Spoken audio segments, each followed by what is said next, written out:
जजपा के प्रधान महासचिव दिग्विजय सिंह चौटाला ने कनीना में हुए हादसे पर अफसोस जाहिर किया। बस गिरने के कारण कई बच्चों की मौत हुई, कई बच्चे घायल हुए। दिग्विजय सिंह चौटाला ने हादसे पर शोक प्रकट करते हुए कहा कि मरने वाले बच्चों को परमात्मा अपने चरणों में स्थान दे। हरियाणा सरकार हादसे में घायल बच्चों का उपचार कराए। वहीं उन्होंने इस हादसे की उच्च स्तरीय जांच की मांग भी की। आज ईद की छुट्टी होने के बावजूद भी आखिर स्कूल कैसे खुला था? दिग्विजय चौटाला ने कहा कि उन पर हमले की साजिश भी की गई। दिग्विजय सिंह चौटाला ने अपने चाचा अभय सिंह चौटाला पर निशाना साधते हुए कहा कि अभय सिंह चौटाला के इशारे पर हमले की साजिश रची गई। दिग्विजय सिंह चौटाला का किसानों ने विरोध किया था। दिग्विजय सिंह चौटाला का बयान आया कि हमला करने वाले लोग इनेलो के थे। एक दिन पहले इनेलो की सिरसा कोठी पर हमले की साजिश रची गई। गांव पिपली में विरोध हुआ था। गांव पिपली के लोगों ने हमले की साजिश रचने वाले लोगों का साथ नहीं दिया। पिपली के ग्रामीणों ने उन लोगों को गांव से बाहर निकाला। हमले की साजिश रचने वाले लोग किसी दूसरे गांव से थे। दिग्विजय सिंह चौटाला ने डबवाली एसपी को फोन पर घटना की जानकारी दी और जल्द इस मामले की जांच की मांग की। वहीं सिरसा पुलिस से इस मामले में आरोपियों के खिलाफ कड़ी कार्रवाई करने की भी मांग की गई। उन्होंने कहा कि हमारे कार्यकर्ताओं को अब फोन पर जान से मारने की धमकी दी जा रही है। आपको बता दें कि हरियाणा के महेंद्रगढ़ के कनीना में स्कूल बस के हादसे में प्रतिक्रिया देते हुए जजपा के प्रधान महासचिव दिग्विजय सिंह चौटाला ने अफसोस जाहिर किया है। उन्होंने कहा कि जननायक जनता पार्टी का पूरा परिवार पीड़ित परिवार के प्रति संवेदना प्रकट करता है। इस हादसे में मरने वाले बच्चों को परमात्मा अपने चरणों में स्थान दे। इसके साथ ही घायलों का उपचार हरियाणा सरकार जल्द से जल्द करवाए। दिग्विजय सिंह चौटाला ने इस मामले की सरकार से उच्च स्तरीय जांच करवाने की मांग की है। उन्होंने कहा कि ईद की छुट्टी होने के बावजूद भी स्कूल कैसे खुला था, इसकी जांच होनी चाहिए और कार्रवाई भी सरकार को करनी चाहिए। कनीना के अंदर एक निजी बस स्कूल की दुर्घटनाग्रस्त हो गई है और उसमें अनेकों हमारे बच्चों का जो है देहांत हो गया, जान गंवानी पड़ी। ये बहुत पीड़ादायक है और पूरा जननायक जनता पार्टी परिवार इस समय जो है अपनी संवेदनाएं, अपनी भावनाएं प्रकट करता है उन परिवारों के लिए जिन्होंने प्यारे प्यारे बच्चों को खो दिया या जिनके परिवारजन बच्चे जो हैं वो घायल हैं। जो चले गए, परमात्मा उन्हें अपने चरणों में स्थान दे और जो बच्चे जंग लड़ रहे हैं जीवन की, जल्द परमात्मा उन्हें स्वस्थ करे। इसके साथ साथ सरकार से मैं ये मांग करता हूँ कि इसकी उच्च स्तरीय जांच हो। छुट्टी के दिन भी अगर स्कूल चलाया जा रहा था और ऐसी घटना हुई है, ये बहुत अनफॉर्चुनेट है और जल्द से जल्द इसकी इंक्वायरी बिठाई और इस पर जाँच करे। जेजेपी की आज मीटिंग है चंडीगढ़ के अंदर और उसमें पार्टी कुछ सीटों पर आज चर्चा करेगी।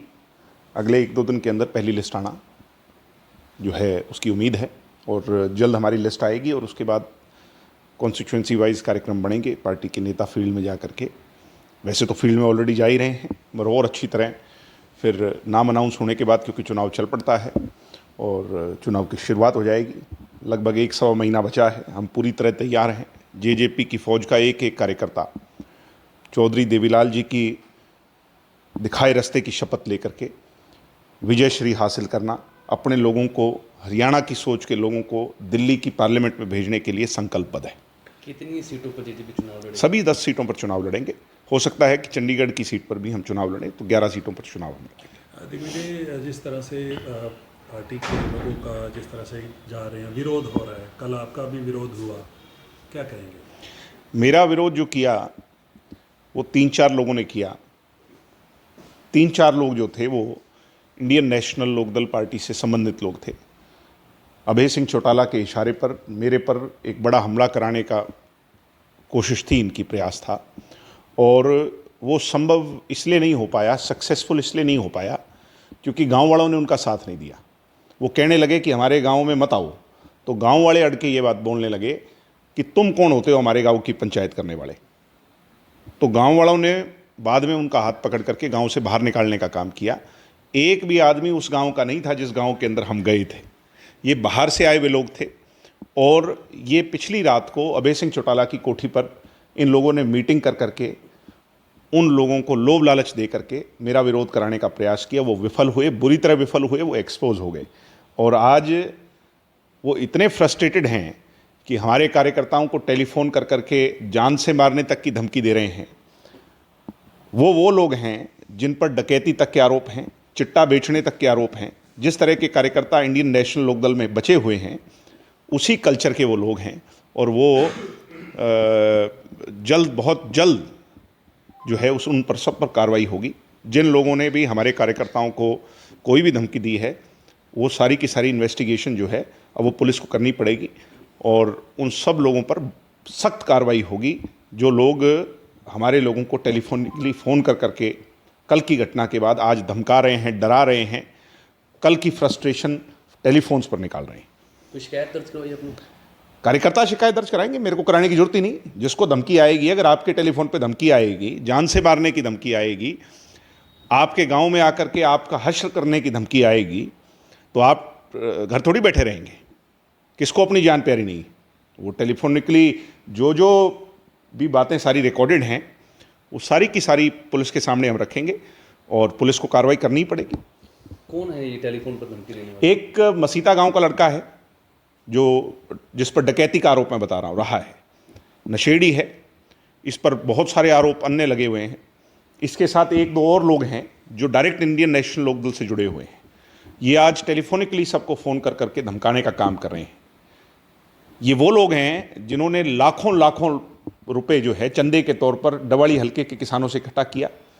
आज डवाड़ी के किसान जब उसका हिसाब मांगते हैं तो ये भागते हैं और इस तरह के काम करते हैं, नापाक हरकतें करते हैं। और अब इनका जो है इलाज पुलिस ही करेगी। मेरा विरोध करना तो जायज़ मैं मान सकता हूँ कि किसान का रूप लेकर के मेरा विरोध करना, किसान का झंडा आगे कर करके मेरा विरोध करना, किसी को टेलीफोन कर करके धमकाना और जान से मारने की धमकी देना, तो किसी ने चूड़ियाँ नहीं पहन रखी। पुलिस कार्रवाई करे, और मैं एसपी साहब से भी इस बारे में बात करूँगा। और विरोध करो, सड़कों पे करो, आकर के तर्क वितर्क करो, मगर कोई ये गलतफहमी पाल करके बैठा हो कि किसी के घर जाकर के किसी को आहत करने का प्रयास कोई करेगा, किसी पर हमला करने का कोई प्रयास करेगा, फिर हर तरीके से उन लोगों को भी तैयार रहना चाहिए। दिग्विजय जी, पिछले दिनों कुछ जिस तरह से वीडियो वायरल हुई, मैडम नैना चौटाला ने कहा कि बीजेपी के साथ जाने थे हमारा कुछ नुकसान। मैंने क्या कहा, मैं उन घटनाओं से इस घटना को नहीं जोड़ रहा। मैं सिर्फ कल की घटना के बारे में आपको बता रहा हूँ। हो सकता है कहीं किसानों ने विरोध किसी का किया हो, नहीं किया हो, मुझे नहीं पता है। कल की जो घटना है वो इंडियन नेशनल लोकदल स्पॉन्सर्ड प्रायोजित घटना थी। अभय सिंह चौटाला द्वारा और उनके कार्यकर्ताओं द्वारा मेरे पर हमला कराने का एक प्रयास था, जिसमें वो बुरी तरह विफल रहे। ये वो लोग वहाँ पहुँच करके वो काम नहीं कर पाए जो वो करना चाहते थे, क्योंकि गाँव वालों ने उनका साथ नहीं दिया। और उसके बाद आज गीदड़ भभकी कर रहे हैं, टेलीफोन कर रहे हैं, हमारे कार्यकर्ताओं को डरा रहे हैं कि तुम्हारे गांव में आकर के तुम्हें मारेंगे, गोली मारेंगे, जान से मारेंगे। अब मैंने एसपी साहब से बात की है, रिटन कंप्लेंट जल्द दर्ज होगी और ऐसे लोगों पर उनकी धरपकड़ हो, उन पर कार्रवाई हो।